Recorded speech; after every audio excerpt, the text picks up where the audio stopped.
Sorry, लगता है जगा दिया आपको मैंने। हमारे कपड़े गीले हो गए थे इसलिए उतारने पड़े। इस्त्री के लिए भेजा है मैंने। हाँ, इस्त्री चालू है। आपने हमें बचाया क्यों? मर जाने दिया होता। और आप बार बार हमारा पीछा क्यों कर रहे हैं? यूं समझ लीजिए आपकी जिंदगी बचाने का ठेका ले रखा है मैंने। वैसे एक बात बताइए, अब मरना क्यों चाहती है? ऊपर वाले का दिया हुआ सब कुछ है आपके पास, रूप, तंदुरुस्ती, दौलत, करोड़ों की मालकिन है आप। 2 साल पहले आपकी शादी हुई थी, उसके ठीक 2 महीने बाद। पुरानी बातें मत दोहराइए please. I am sorry. Daddy के गुजरने के बाद बड़ी बेमायनी सी जिंदगी हो गई है हमारी। क्या आप अपने पति से खुश नहीं है? नहीं, आई एम सॉरी, मेरा मतलब है क्या अपने पति के साथ आपका कोई प्रॉब्लम है? आप नहीं समझेंगे, हमारी हालत कोई नहीं समझ सकता। आप जानती हैं आपकी क्या प्रॉब्लम है? आप सिर्फ एक सुर पकड़ कर बैठी है, जबकि गीत 7 सुरों से बनता है। सुनिए।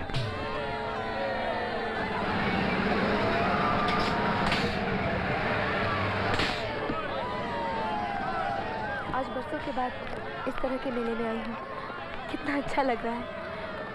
तुम सही कहते हो, जिंदगी जीने के लिए है, मर मर के जीना फिजूल है। सागर, वो देखो, बचपन में ना मैं पिताजी के साथ वैसे झूले में बैठे करती थी। चलो ना हम लोग जाके झूले में बैठेंगे। नहीं, तुम चलो। चलो ना। अरे नहीं, तुम अरे चलो, बहुत मजा आएगा। चलो ना। अरे मीना, मीना मेरी साइड। चलो ना प्लीज ट्राई। वो देखो हमारी बारी आ गई। चलो चलो। तुम मीना प्लीज। मीना अरे चलो ना, बहुत मजा आएगा। नहीं बैठ सकूंगा मैं। आओ ना प्लीज।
सागर,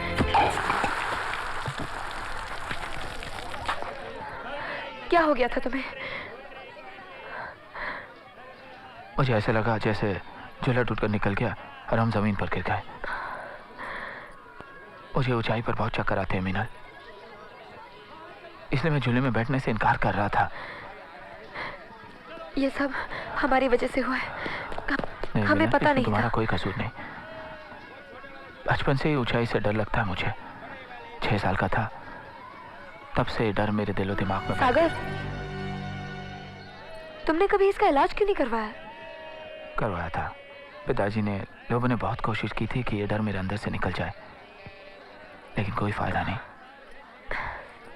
कभी कभी एक दूसरे के सितारे मिलने से बिगड़ी हुई बात बन जाती है, मुश्किलें आसान हो जाती हैं। जैसे कि तुम्हारी वजह से हमारी जिंदगी बदल गई। शायद ऐसा भी हो सकता है कि हमारी कोशिशों से तुम ठीक हो जाओ। सागर साहब, मैंने आपकी रिपोर्ट देखी है। मेडिकल टर्म में इस बीमारी को एक्रोफोबिया कहते हैं। यह एक प्रकार का मानसिक रोग है, एक किस्म का फंक्शनल डिसऑर्डर है। It's a psychosomatic problem. चाचा जी, आप इलाज बताइए। बेटा, मैं कुछ ट्रैंकुलाइजर्स और दवाइयां लिख के दे रहा हूं। मैंने बहुत दवाइयां ली डॉक्टर साहब, लेकिन कोई फायदा नहीं हुआ, यही ना? हाँ। इस तरह की बीमारी में अक्सर रोगी को दवाइयों के साथ साथ एक मनोवैज्ञानिक की भी जरूरत होती है। काउंसलिंग के दौरान वो पेशेंट को इस बात का एहसास दिलाता है कि उसे कोई प्रॉब्लम नहीं है। यह सिर्फ दिमागी कमजोरी है। चाचा जी, क्या ऐसा नहीं हो सकता कि हम इनकी काउंसलिंग करें? कोशिश कर सकती हो? सॉरी। लेकिन डॉक्टर साहब, आई श्योर कि काउंसलिंग से फायदा होगा? जरूर, लेकिन हाँ, थोड़ा वक्त लग सकता है। और हाँ, एक बात का ख्याल रखना, दोबारा आप जब कभी भी ऊंचाई पे जाएं और आपको चक्कर आए तो आप फौरन वहां से अपनी नजरें हटा लीजिएगा या फिर अपनी आंखें बंद कर लीजिएगा, क्योंकि जब आंखों के सामने वो नजारा नहीं होगा तो प्रॉब्लम नहीं होगी और चक्कर भी नहीं आएंगे। ओके। और थोड़े ही टाइम में आप नॉर्मल हो जाएंगे। तो आज से आपका इलाज शुरू।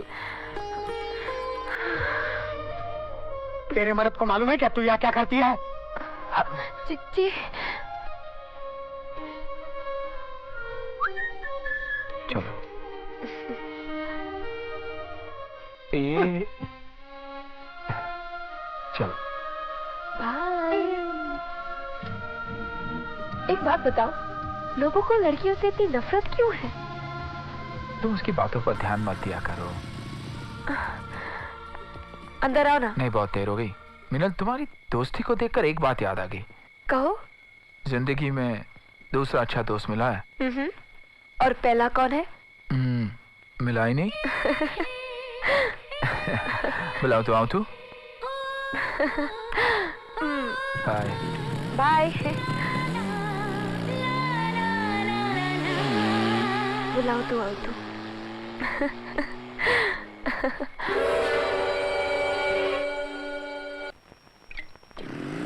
ए मादर भगा, लाइट बंद कर। तैयार होकर बाहर क्यों बैठे हो भाई साहब? कहाँ चले? हाँ, आ गया तू? ये ले तेरे घर की चाबी। मैं चला। आज से नो बुलाओ तो आओ तू। Goodbye, goodbye. चल अंदर, लगता चढ़ गई तेरे को। अरे चढ़ा तो तू है रे। अब मैं इस घर में रहने वाला नहीं है। मैं जा रहा है अपने मुल्क, बहन के पास जा रहा है। चल चल चल चल अंदर चल, नाटक बंद कर। अरे नाटक तो तू करता है रे। मेरे से ठीक से बात नहीं करता है, अपनी मनमानी करता है। लेफ्ट बुलाओ तो राइट जाता है। हाँ, उस औरत ने जरूर तेरे को उल्लू खिलाया रे, जरूर उल्लू खिलाया। चेक कर रहा था उस पे। वो एक शरीफ औरत है। शरीफ औरत है? शरीफ औरत है तो मेरे घर में बदमाशी क्यों करती है वो? लगता है बड़ा सटक गया, सुधरने वाला नहीं है। क्या बोला तू? मैं बोला सुधर जाऊंगा, जैसे तू बोलेगा वैसे ही करूंगा। अभी अंदर चल मेरे बाप। फिर से बोल बाप। मेरे बाप, अंदर चल। बोल दिया तो पहचान लिया ना अपने बाप को। हाँ डार्लिंग, चल ना। ठहर ठहर ठहर ठहर। तू चूना तो नहीं लगा रहा है ना? नहीं डार्लिंग, चल ना। देख, आज से तेरे को मेरी हर बात माननी पड़ेगी। लेफ्ट बोलूंगा तो लेफ्ट जाऊंगा। एक तेरे को नंबर 1 ऑफिसर बनने का है। किसी दूसरे औरत के केस में हाथ डालने हैं? छोड़ दूंगा। चल ना। तू बहुत फटाफट हाँ बोल रहा है, क्या लफड़ा है? सागर, तू मेरी लंबी तो नहीं ले रहा है ना? अरे नहीं बापू, अभी तो लंबा हो जा। चल लंबा लंबा। हाँ चल चल चल चल। कल उसके मर्द को बोल देना कि केस खत्म। खत्म बस। ये मुझे कौन निकालेगा? ये भी निकाल। और क्या क्या निकालू? पहन क्यों निकाल रहा है? नहीं नहीं। अरे शरीफ लोग कपड़े पहन कर सोते हैं। अच्छा अब तू सो जा, कल सुबह बात करेंगे। ओके? तूने मुझे पटा लिया है। लेकिन ये आखिरी टाइम है, बाद में नहीं। Good night. सुन ले, सुन सुन सुन। हाँ सुना ना। Sorry sorry sorry sorry. लेकिन एक बात ध्यान से सुन ले। हाँ सुन रहा हूँ। दिवाली मनानी है ना, पटाखे खरीद ले। लेकिन किसी का घर जलाकर दिवाली नहीं मनाई जाती।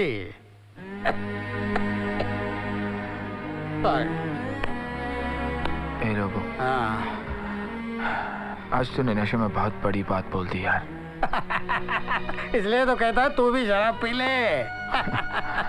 अच्छा गुड नाइट, मैं सोता हूँ। Good night. Good night. Good night. Diwali मनानी है ना, पटाखे खरीद ले। लेकिन किसी का घर जलाकर दिवाली नहीं मनाई जाती।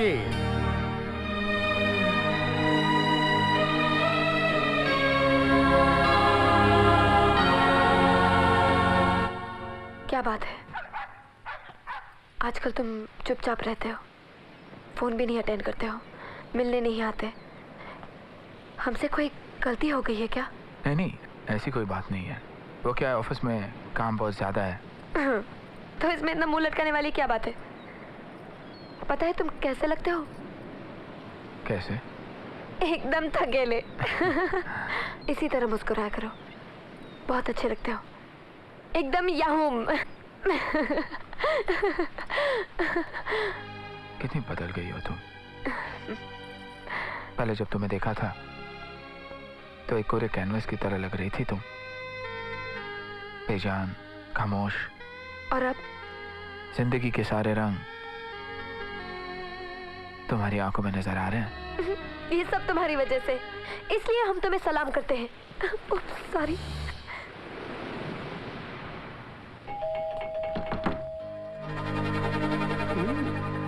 सागर को बुलाएंगे?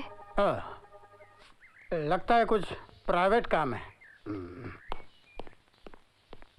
कौन है? वही है, सफेद साड़ी पहन कर आई है, गले में मंगलसूत्र भी नहीं है, लगता है उसका मर्द मर गया। सागर, क्या फैसला किया है तुमने? मीनल, जिंदगी के बड़े बड़े फैसले एक पल में नहीं किए जाते। मुझे सोचने के लिए और वक्त चाहिए। हम और इंतजार नहीं कर सकते, दम घुटता है हमारा उस घर में। लेकिन मीनल, हर चीज का एक तरीका होता है। ये दुनिया, ये समाज। हमें समाज के साथ नहीं, तुम्हारे साथ जिंदगी बितानी है। हम तुम्हारे पास, तुम्हारे साथ रहना चाहते हैं, तुम्हारी ब्याहता बनकर। ऐसा नहीं हो सकता मीनल। क्यों नहीं हो सकता? क्या तुम हमसे प्यार नहीं करते? क्या क्या हम तुम्हें अच्छे नहीं लगते? ऐसी बात नहीं है मीनल। तो फिर क्या बात है? क्या हमसे ज्यादा तुम्हें लोगों की परवाह है? अगर ऐसा ही था तो फिर क्यों सिखाया हमें जिंदगी का वो सबक? क्यों थामा था हमारा हाथ? सागर, हम एक औरत होकर अपनी इज्जत दांव पे लगाने को तैयार है, तो तुम क्यों पीछे हट रहे हो? तुम्हारे सवालों का जवाब नहीं है मेरे पास। तो ठीक है, एक बात का जवाब दे दो। क्या तुम हमसे प्यार करते हो? मीनल, मीनल, मैं तुम्हारा दोस्त हूँ। नहीं चाहिए, नहीं चाहिए हमें तुम्हारी दोस्ती, हमें तुम्हारा प्यार चाहिए सागर, तुम्हारी हमदर्दी नहीं। हमें अपने पास रखो सागर, मैं तुम्हारे हाथ जोड़ती हूँ, मुझे अपने आप से अलग मत करो सागर, मैं तुम्हारे पैर पड़ती हूँ सागर। मीनल, अब मैं तुम्हें कैसे समझाऊं? कुछ बातें नामुमकिन होती है। अगर परिंदा और मछली शादी करना चाहे तो अपना घर कहां बसाएंगे? पानी में परिंदा मर जाएगा और पानी के बाहर मछली।